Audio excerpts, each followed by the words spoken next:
Assalamualaikum warahmatullahi wabarakatuh. Perkenalkan nama saya Wilda Pasha, NPM 2429061027. Saya akan mempresentasikan makalah tentang pengaruh dan sejarah hukum dan filsafat hukum. Perkembangan filsafat hukum dan ilmu hukum memiliki peran yang signifikan dalam pembukaan sosiologi hukum.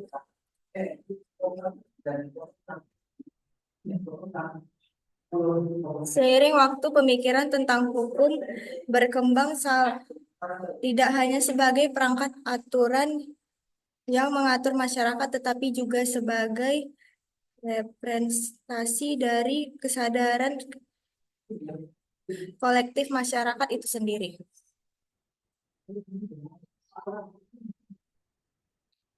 Adapun rumusan makalah yaitu satu, bagaimana hubungan antara filsafat hukum, ilmu hukum, dan sosiologi hukum dalam membentuk kesadaran hukum masyarakat.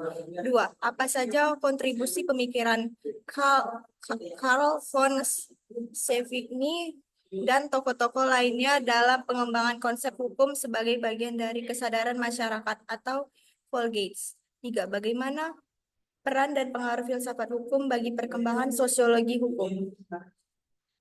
Adapun tujuan penulisan makalah ini yaitu satu, menganalisis hubungan antara filsafat hukum, ilmu hukum, dan sosiologi hukum serta pengaruhnya dalam membentuk kesadaran hukum di masyarakat. Dua, mengidentifikasi kontribusi pemikiran Carl von Savigny dan tokoh-tokoh lain dalam konsep hukum yang berdasarkan kesadaran masyarakat Volgates. Tiga, menjelaskan peran filsafat hukum dalam mengkritisi hukum positif sebagai landasan bagi berkembangnya sosiologi hukum. Pengaruh filsafat hukum terhadap sosiologi hukum. Definisi dan ruang lingkup filsafat hukum. Filsafat hukum adalah cabang filsafat yang berkaitan dengan kajian mendalam mengenai hukum, termasuk makna, tujuan, nilai-nilai dalam konteks masyarakat. Filsafat hukum memiliki peranan yang sangat penting dalam memahami dan mengevaluasi hukum dan konteks masyarakat.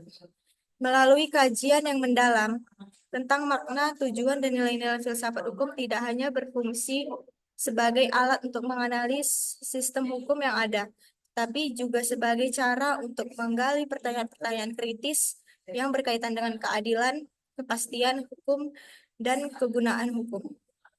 Dalam hal ini, filsafat hukum berupa menjawab tantangan-tantangan yang muncul dari dinamika sosial dan kebutuhan masyarakat yang terus-menerus berubah. Pertama, keadilan sebagai salah satu nilai fundamental dalam filsafat hukum menjadi acuan utama menilai apakah suatu hukum itu dapat diterima atau tidak. Keadilan tidak hanya berkaitan dengan perlakuan yang sama di hadapan hukum, tetapi juga mencakup aspek-aspek perlindungan hak asasi dan keadilan distributif. Filsafat hukum berusaha untuk merumuskan konsep keadilan yang dapat diharapkan secara praktis sehingga sistem hukum mampu mewujudkan keadilan bagi semua individu dan dalam masyarakat. Kedua, kepastian hukum berperan sebagai landasan penting untuk menciptakan stabilitas dalam masyarakat. Dalam konteks ini, filsafat hukum mengkaji bagaimana hukum diterapkan secara konsisten dan dapat diprediksi sehingga individu dapat memahami hak dan kewajiban mereka dengan jelas. Namun, penting untuk diingat bahwa kepastian hukum tidak boleh mengorbankan keadilan. Oleh karena itu, filsafat hukum berusaha menemukan keseimbangan antara kepastian dan fleksibilitas penerapan hukum guna memastikan bahwa hukum tetap relevan dan responsif terhadap kebutuhan masyarakat. Ketiga, kegunaan hukum menjadi fokus yaitu tidak kalah pentingnya dalam filsafat hukum.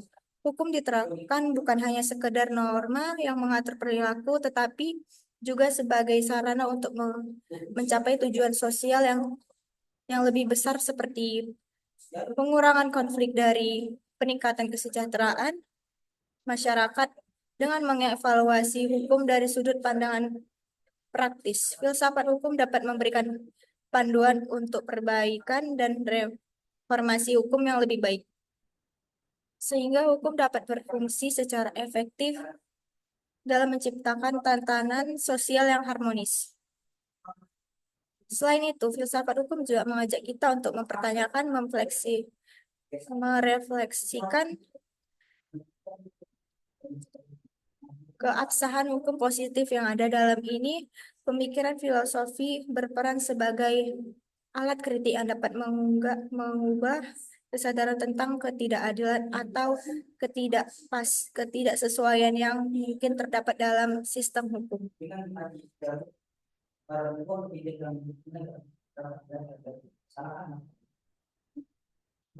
Kata filsafat hukum dengan dasar sosial hukum.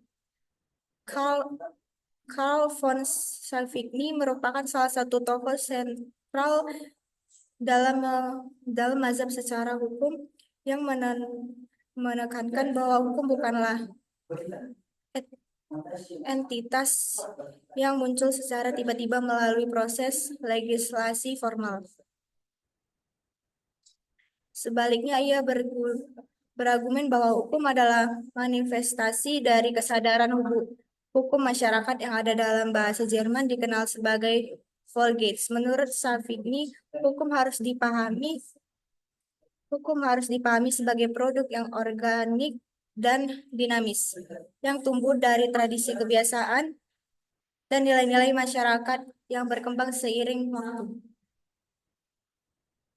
Salah satu kontribusi yang paling signifikan dari pemikiran Savigny adalah penolakannya terhadap kodifikasi hukum yang bersifat mekanis. Ia berpendapat bahwa upaya untuk menyusun hukum dan membentuk yang kaku dan formal seringkali mengabaikan kenyataan historis dan sosial yang mendasari hukum tersebut. Dengan demikian, Savigny menekankan pentingnya hukum yang bersifat evolutif, di mana hukum berkembang melalui interaksi sosial dan pengalaman kolektif masyarakat. Ia percaya bahwa masyarakat memiliki kemampuan untuk menemukan dan mengembangkan hukum yang sesuai dengan nilai-nilai dan tradisi mereka, sehingga hukum tidak dapat dipaksakan dari atas, tetapi harus lahir dari bawah. Dalam pandangan ini, para pembuat undang-undang harus lebih peka terhadap kebutuhan masyarakat dan memahami bahwa hukum yang baik adalah hukum yang sesuai dengan jiwa kebiasaan masyarakat. Prinsip-prinsip dalam pendekatan historis terhadap hukum. 1. Hukum sebagai suatu proses organik. 2. Tidak universalnya kelakuan hukum. Kritik filsafat hukum terhadap hukum positif. Kritik terhadap pendekatan deduktif dan normatif dalam hukum. Pada abad ke-18 terjadi pergeseran signifikan dalam cara analisis hukum dilakukan, di mana pendekatan rasional deduktif mulai mendominasi pemikiran hukum.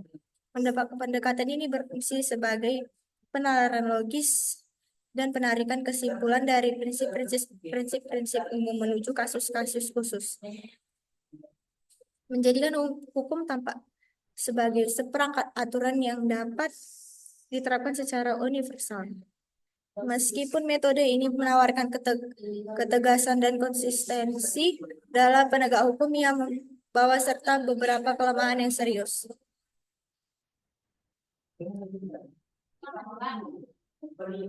Kesimpulannya, meskipun analis hukum rasional dan deduktif menawarkan metode yang sistematis dan terstruktur untuk memahami hukum, pendekatan ini cenderung mengabaikan dimensi sosial dan historis yang krusial. Dengan mengadopsi perspektif yang lebih dinamis dan interaktif, kita dapat lebih baik memahami bagaimana hukum berfungsi di masyarakat dan bagaimana ia dapat beradaptasi dengan kebutuhan dan perubahan sosial yang terjadi. 3 dasar hukum keadilan, kepastian, dan kegunaan.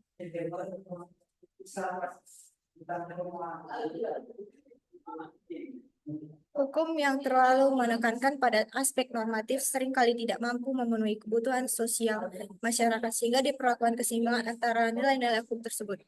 3 nilai dasar hukum. Gustav Redbruce, seorang filsafat hukum terkenal, mengusulkan bahwa hukum sebaiknya berlandaskan 3 nilai dasar: keadilan, kepastian hukum, dan kegunaan.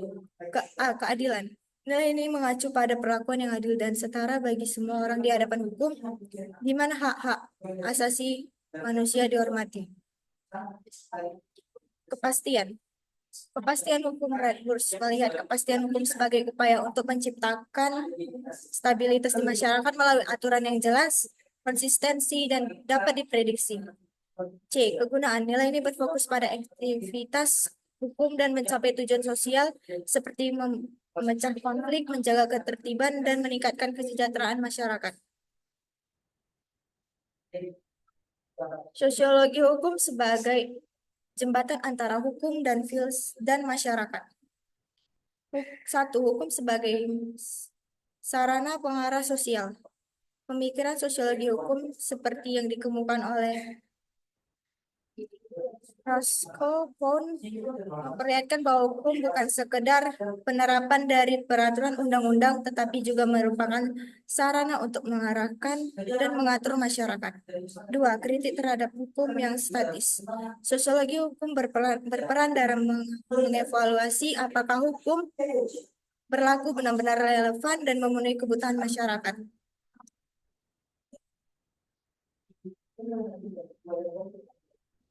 Solon dan Dasein, teori normatif dan empiris dalam sosiologi hukum.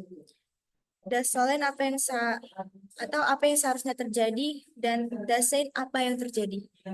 Konsep dasar filsafat hukum adalah perbedaan antara Solon yaitu apa yang seharusnya terjadi dan Dasein yaitu kenyataan yang terjadi. Kala hukum seringkali bersifat normatif atau pasif, yaitu menjadi pedoman agar kaidah hukum dapat diterapkan. Diperlukan peristiwa nyata yaitu dasein yang memicu kaidah hukum tersebut. Konsep empiris dan realitas sosial dan penerapan hukum. Dalam penerapan kaidah hukum, sosiologi hukum menekankan bahwa tidak hanya harus sesuai dengan identitas atau norma yang diterapkan, tetapi juga harus mempertimbangkan fakta sosial yang ada. Peristiwa konkret diperlukan untuk mengaktifkan kaidah hukum sehingga hukum yang pasif dapat aktif dan relevan dalam kehidupan nyata. Baik, terima kasih atas presentasi saya. Saya ucapkan terima kasih. Assalamualaikum warahmatullahi wabarakatuh.